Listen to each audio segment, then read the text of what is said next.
This podcast is for educational purposes only, does not constitute legal advice, and does not create an attorney-client relationship. If you need legal assistance about a legal problem, contact an attorney.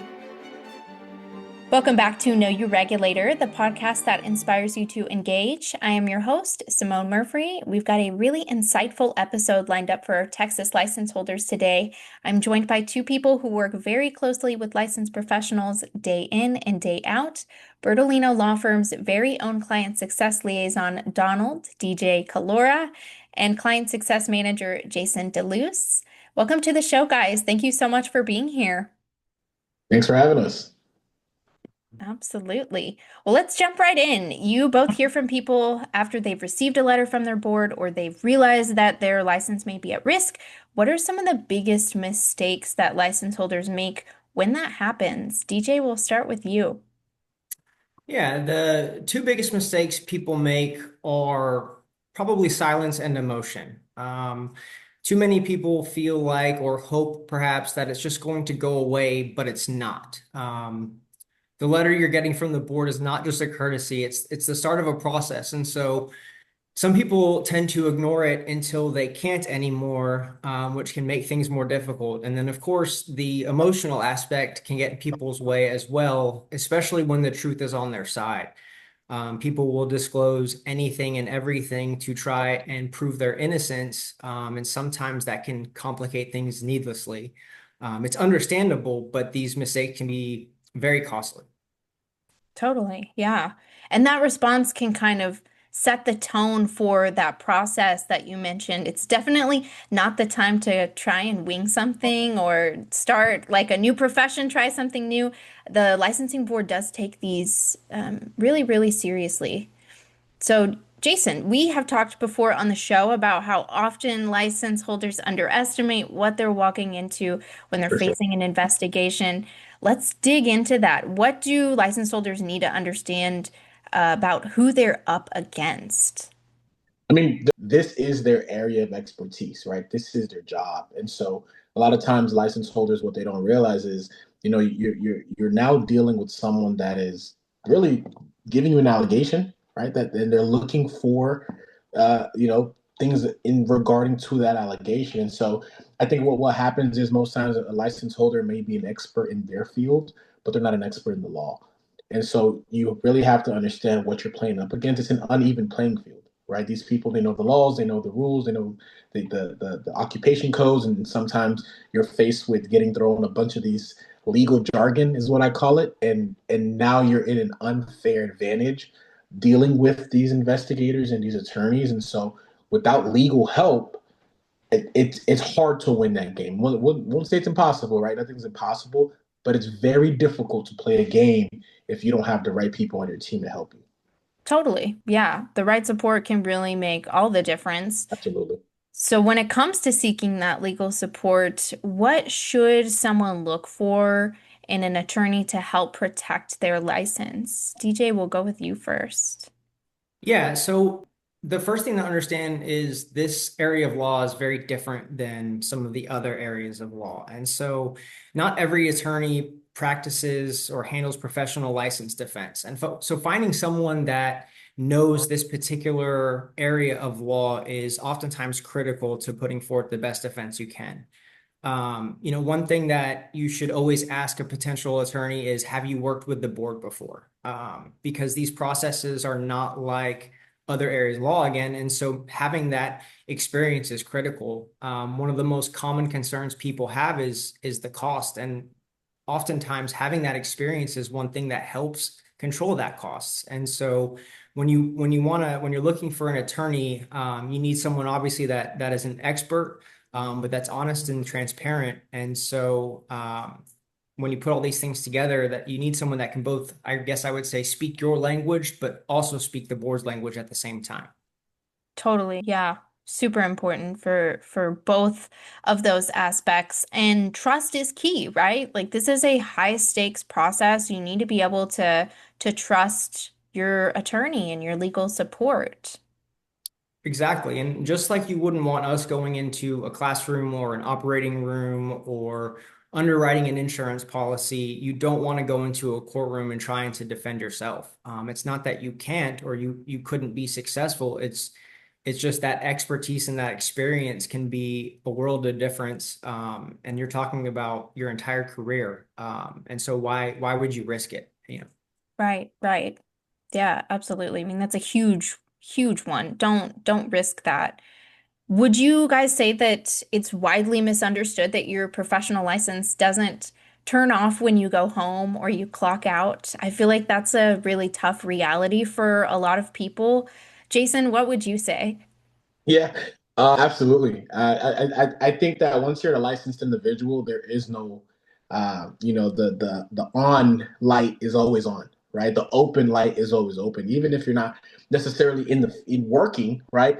I think what most people don't realize, and again, what you do Saturday and Sunday could possibility, right? Could have an effect in your professional life on Monday, right? And a lot of times that as a licensed individual, you are held to a much higher standard, and that's just the reality of the situation. And so it's definitely a misconception. I think that, and again, it doesn't mean you're a bad person. It doesn't mean that if you didn't know.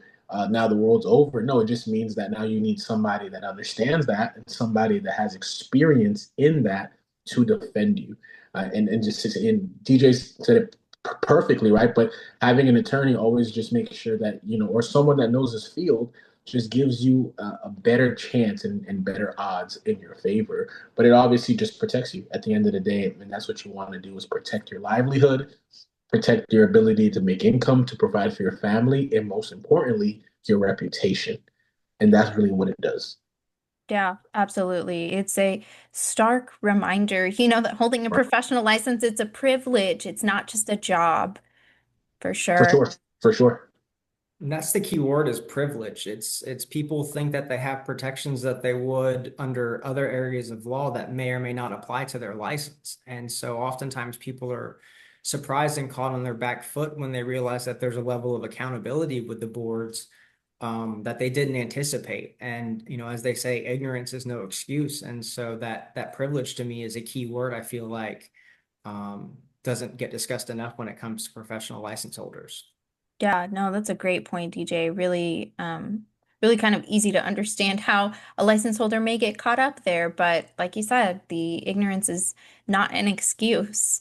So, perfect segue, whether you want to be proactive or you're dealing with a complaint that you've got right now, license protection is something that all professionals should think about. What are some proactive steps or some resources that you guys have seen? DJ, what would you say?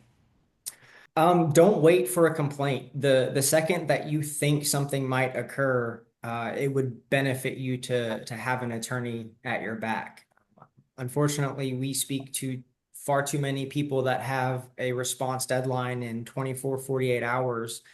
And that makes it very difficult to be able to fully go through all the different mechanisms that can help provide them with the best defense possible. And so, not waiting is important. You can also join professional associations, trade groups, that sort of thing. A lot of times they offer professional license defense.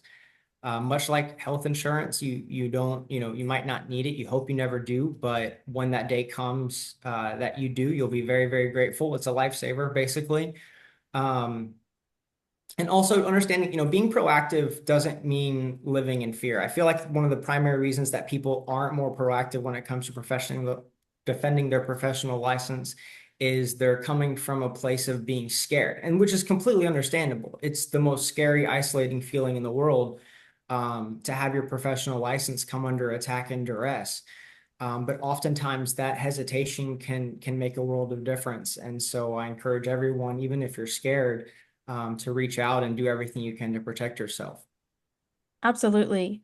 And we will include some helpful resources from various boards here in Texas in the episode description below so you guys can check them out.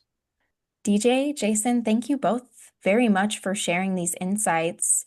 Would you guys have any final advice or final tips as we're wrapping up for our audience?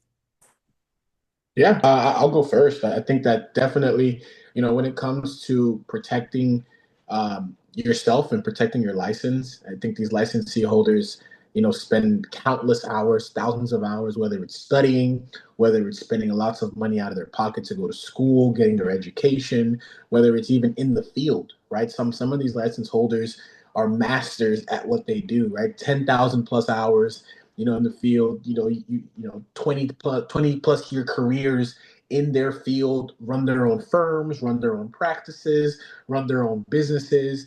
And then just like that, something can happen. A complaint comes in and their world is upside down. And so it is worth it for you to protect yourself, whether it's being proactive and just like DJ mentioned, whether it's trade groups, whether it's any newsletters that may have with your board, so you're up to date on the changing laws, because laws are changing all the time.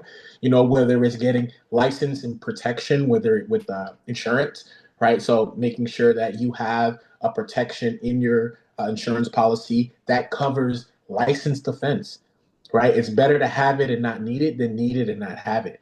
So you definitely want to make sure you're being proactive. And if for any reason you're in a reactive stance where an investigation does come your way, jump on it as soon as you get that. Don't wait for a deadline.